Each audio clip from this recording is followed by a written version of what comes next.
Tara guys, samahan nyo ako at magpapaturo tayo kung paano gumawa ng masasarap na panghimagas. Ayan. Ayan, yung dati kong kasama, siya po ang gumagawa dyan ng mga sweet pag may mga bisita po kami dati. Ayan. Hanggang ngayon, siya pa rin po. Ayan, professional na po yan. Professional. Napaka-creative niya po gumawa. Kahit mga simpleng ano lang, ayan. Mga may biscuit, mga chocolate, parang fudgy bar siya. Tapos lalagyan mo lang ng masasarap na toppings.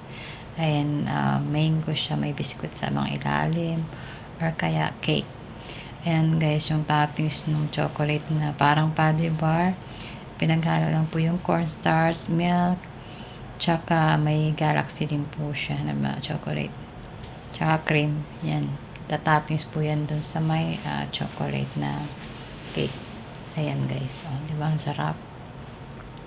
Talagang pag ikay nag-diet ay talagang masisira ang diet mo dyan, o, diba? Ayan.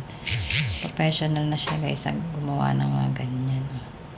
Isang pikada may na yan dyan. Ayan. Ang sasarap niyan, guys. Thank you for watching, guys. Please like and share.